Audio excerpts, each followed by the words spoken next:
With Sarah to talk about why we believe Bitcoin can reach $25,000 in 5 years. So you actually have a few research notes about this. Yes. And can you talk about your short-term model first? Where do you see Bitcoin going, and what valuation method are you using? Yeah, in the short term, we think Bitcoin has really followed very closely the idea of acting like a social network, meaning the more engagement there is, the greater the value rises. And in the short term, we think Bitcoin will reach at least 6,000 by mid-2018. And you're using Metcalfe's law. Can you explain that? Yeah, so Metcalfe's a professor. He actually came up with a theorem based on George Gilder, which is the value of a network is the square of the number of users. And so if you build a very simple model valuing Bitcoin as the square function number of users times the average transaction value, 94% of the Bitcoin move over the past 4 years is explained by that equation. Just to use an example, so this explains like the network effect, like one fax machine is worthless because there's nobody who can fax, but once all of your friends have fax machines, it becomes very valuable. So has this been effective in valuing things in the past that have a strong network but weren't producing any money? Yeah, so three use cases or businesses where Metcalfe's law really explained the growth of the market value is Facebook, Alibaba, and Google. And these are all examples where the number of users, like if you double the number of users, you're more than doubling the utility value. It's a little bit like the commercial in the 70s, Prel, when you tell your friends, when they tell their friends, and so on. And so your long-term valuation model, you're looking at it, Bitcoin as a substitute for gold, as an alternative currency. Yes, that's right. And it's really, what we're trying to do is recognize that the creation of value in the future is in the digital world. I mean, all future great businesses are going to be digital. And with that concept, Bitcoin represents a store of value because it's an encrypted, personal encrypted database that for 7 years hasn't been hacked. I mean, that is a way to store value. And if personal information is our gold, Bitcoin is our digital gold. So we think that the gold market, which is $9 trillion, and for a generation of investors, gold was their store of value.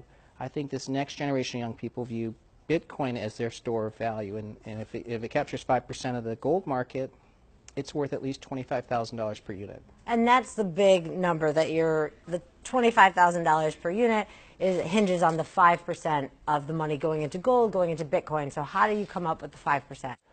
We explained this in our research. It's actually the most conservative collection of elements to get to the 5% because number one, we assume that gold only appreciates essentially at nominal GDP. So there's no inflation. And we assume that money supply grows at slower rates than it has historically. And then the 5% number really reflects the assumption that investors will allocate in their blended portfolio only 5% to alternative currencies. Today, that allocation is much greater. It's closer to 10 or 15 in some portfolios. So, but at a 5% allocation, that would value Bitcoin at 25,000.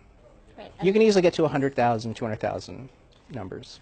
Is Bitcoin special, or is this just about all cryptocurrencies? It's both. I mean, I think what's unique is Bitcoin is the dominant coin or token in a growing universe. I mean, there's 630 tokens out there now. But what we found in our research is that the more coins that are being issued, the more are using Bitcoin as their master ledger, which means Bitcoin's value is actually growing as there's more coins. Wow. And you mentioned to me earlier that if some big investors get interested in Bitcoin, that the price could skyrocket really quickly.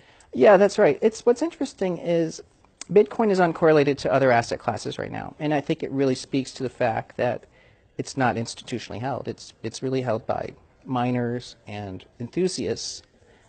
Most of them are what they call hodlers. They're not sellers of the coin. So the liquidity of Bitcoin is deceptively small. So if you can imagine, there was recently a very well-known portfolio manager starting a $500 million hedge fund. If he employs typical leverage, he's buying $2.5 billion of Bitcoin. There isn't $2.5 billion of Bitcoin available to purchase. So I think you could easily see a liquidity-based move in Bitcoin that's much beyond our target prices. Like how much beyond? Well, that's getting into the realm of nothing I would officially endorse, but when you think about liquidity spikes, look what happened to oil. Remember, oil went to $300 on a liquidity spike. Mm-hmm.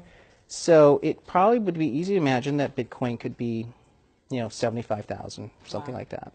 And can you help me understand, like, what Bitcoin is? Is it a currency? Is it an asset? Why do we compare it to gold? Like, why is that a fair comparison? And what is gold? Yeah. Is it a commodity or a currency?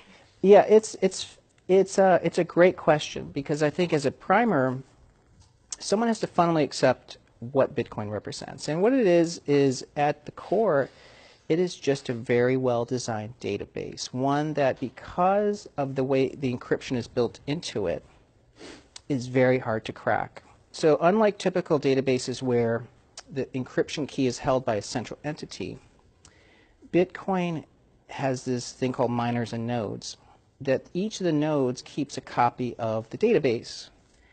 And therefore, you need 51% of the nodes to agree on a transaction to say it's valid. Otherwise, it'll say it's a spoofed transaction. So, which means the bigger the database grows and the more miners there are, the harder it is to crack. So Bitcoin is encryption, but the encryption strength grows as there's more miners. And today, it's estimated that it would cost about $31 billion to create one fake coin. Wow. So it's easier to break into a central bank like SWIFT in Nigeria and steal $50 million from there than it is to try to get one fake Bitcoin. And do you think it's fair? I know that it's very hard to understand the valuation of something like a Bitcoin. Do you think it's fair to look at the blockchain that it represents and say, let's look at the value of this, and the Bitcoin is what keeps this going and keeps it secure, and so that's where the value comes from? Yeah, actually, it's a really important point, that by design, Bitcoin was designed to be what they call a fat protocol, which means the protocol layer, which is the encryption, is trying to reward users of it, and it's rewarded through paying miner fees. It's a little bit like, remember, Facebook's value is its users, but all of the upside in owning Facebook was the investors. Bitcoin said, okay, look, let's reward Facebook users, that the more there are, the more money you get. That's how Bitcoin's designed. And the more externalities you create by participating in Facebook, the more you'll get paid, basically. That's right. And also, because of the nature of Bitcoin, it means the applications that you build on top of it aren't as valuable, because if you try to build a banking system on Bitcoin, well, it has better encryption than an application. So Bitcoin itself will always have more value than the applications built for it. So this is 100 grams of gold, which at the time that I got it was worth about the same as a Bitcoin. Which do you think is a better store of value? Do you think that I should switch my Bitcoins for gold or my gold for Bitcoins?